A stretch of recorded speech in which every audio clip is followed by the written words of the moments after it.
시청자 여러분 안녕하십니까? 복지TV 뉴스입니다. 필요한 시간에만 자녀를 어린이집에 맡길 수 있는 시간제 보육제도가 시범 운영된 지 한 달이 흘렀습니다. 부모들에겐 대부분 호응을 얻고 있는데요.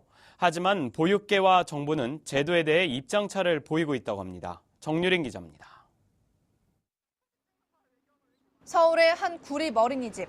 시간제 보육을 시행한 지 불과 한 달가량밖에 되지 않았지만 이용자가 꾸준히 늘고 있습니다.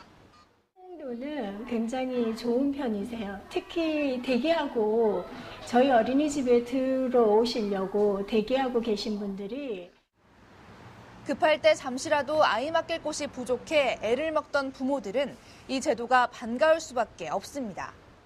엄마가 데리고 있을수록 좋은 건데 이게 많이 없으니까 근데 일이 있을 때 맡길 수 있고 이런. 6개월에서 36개월 미만의 아이를 필요할 때 맡길 수 있는 시간제 보육 사업. 하지만 현장에서 일하는 교사들은 우려를 표합니다. 제대로 된 안전관리 지침마저 없을 뿐더러 영아의 애착관계 형성에도 어려움이 있다는 겁니다. 한국어린이집 총연합회는 이에 지난달 의견서를 내고 시간제 보육의 확대 실시를 정부에 제고해달라고 요청했습니다. 당장한 선택의 폭이 넓어졌을지 모르겠지만 아이들의 체계적 교육이라든지 건강이라든지 애착 그리고 아이들 성장 과정에 맞는 서비스 이런 것들은 제공하기 어렵다고 봐야죠. 시간제 보육을 둘러싸고 입장차를 보이고 있는 정부와 보육계. 당장 눈에 보이는 성과보다 부모의 부담을 근본적으로 줄일 수 있는 현실적인 지원책을 강구해야 할 것입니다. 복지TV 뉴스 정유림입니다. 청각장애인들이 국내외 항공사와 정부의 항공기 운항 시 기내 방송에 대한 자막 정보와 수화 통역이 가능한 안내인을 배치해 줄 것을 촉구하고 나섰습니다. 박고은 아나운서입니다. 국가인권위원회 앞 청각장애인의 이동권 보장을 위한 기자회견이 열렸습니다. 장애인 정보 문화누리는 청각장애인 이동권은 물리적 공간의 이동뿐만 아니라 이동에 필요한 정보와 의사소통을 제공하는 것인데 청각장애인은 이동 수단을 이용할 때 다양한 차별적 상황에 놓인다고 말했습니다. 많은 분들은 버스 안에 작은 전광판에 다음 정류장은 어디입니다 라고 나오는 것을 당연히 자연스럽게 그냥 버스 회사가 그리고 국토교통부가 알아서 만들어준 거라고 많이 생각을 합니다. 그런 것을 알아서 해주지 않았었고요. 자, 이것이 청각장애인에 대한 이동권에 대한 차별이라고 청각장애인들이 많은 분들이 국가인권위원회에 진정을 했었고요. 이들은 청각장애인 이동권 보장에 따른 첫 번째 활동으로 국내외 노선 항공사와 국토교통부를 상대로 비행기 내 기내 방송에 대한 자막 정보와 수화 통역이 가능한 안내인을 배치해 줄 것을 요구했습니다. 한편 기자회견 후 인권위에 차별 진정서를 제출했으며 청각장애인 차별 문제는 앞으로도 계속 다뤄나갈 예정이라고 전했습니다. 복지TV 뉴스 박고은입니다. 장애인 전용 주차구역의 불법 주차는 일부 운전자들로 인해 장애인들이 불편을 겪고 있지만 위반 행위는 여전히 줄어들지 않고 있는 것으로 나타났습니다. 복지부와 지자체, 장애계가 합동으로 공공기관이나 대형마트 등 장애인 전용 주차구역의 적절 설치와 불법 주차 여부를 단속했습니다. 이번 점검 결과 여전히 일부 운전자들의 불법 주차가 많은 장애인들의 불편을 야기시키고 있었고 더욱이 위반 행위는 줄어들지 않고 있는 것으로 나타났습니다. 한편 이번 합동 점검 결과는 이달 말에 발표될 예정입니다. 다음 달부터 건강보험 가입자는 1,000만 원이 넘지 않는 건강보험료를 신용카드로 낼 수 있게 됩니다.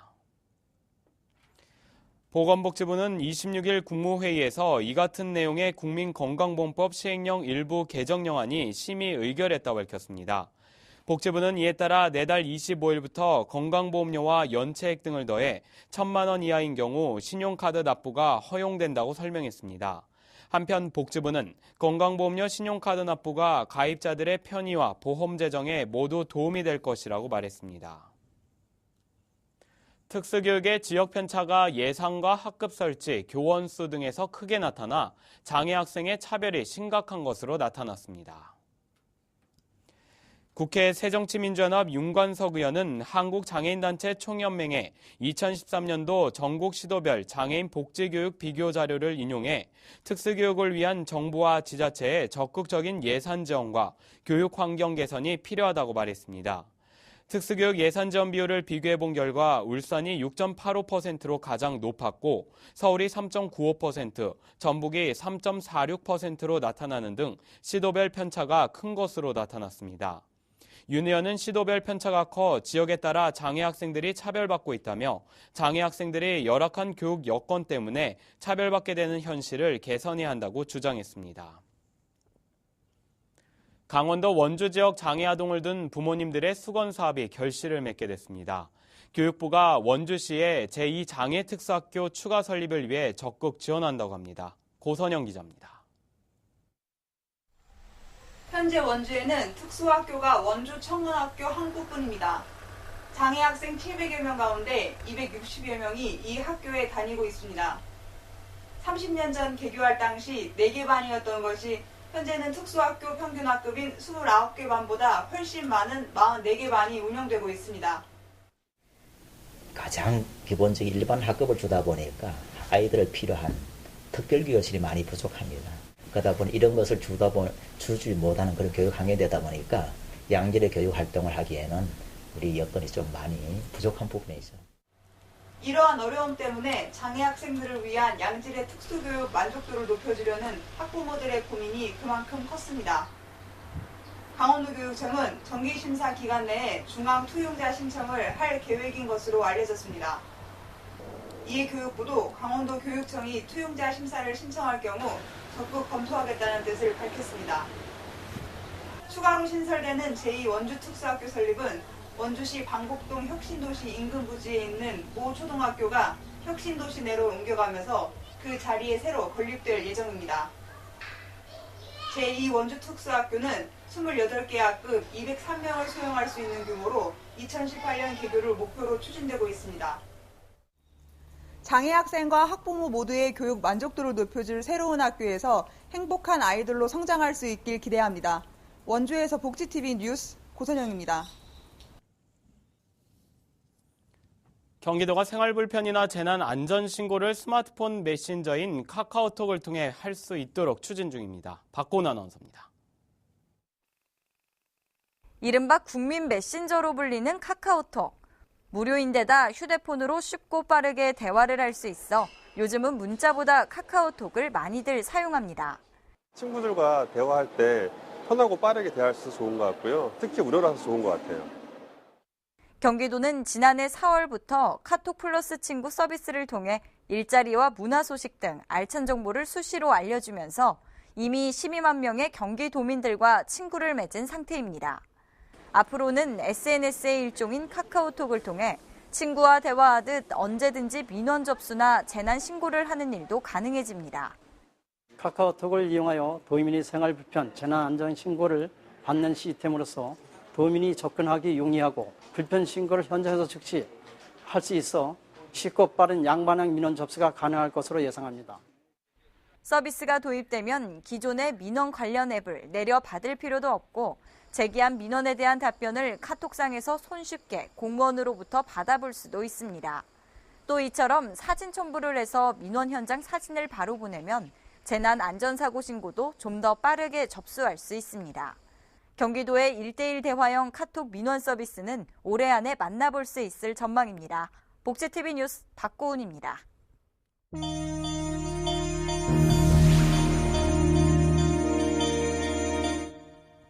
이어서 간추린 뉴스를 전해드립니다. 문화체육관광부는 2014 인천장애인 아시안게임과 인천장애인 아시아게임 국가대표선수단에 정부 포상금을 지급하기로 했다고 밝혔습니다.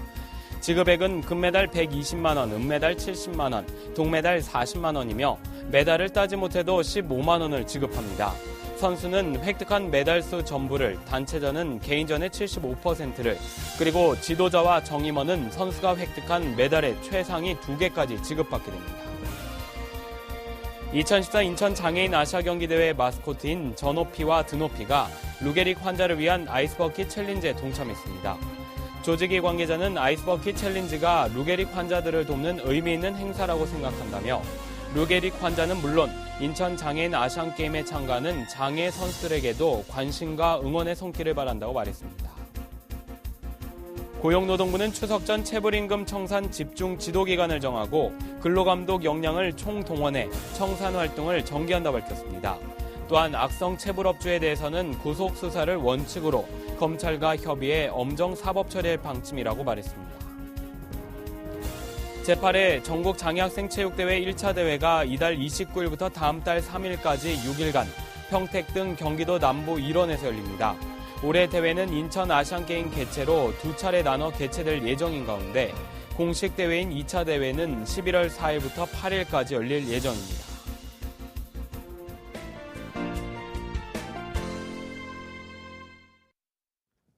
지난 8월 9일 미국 퍼거슨시에서 경찰이 쏜 총알에 맞아 18세의 흑인 청년이 숨졌습니다.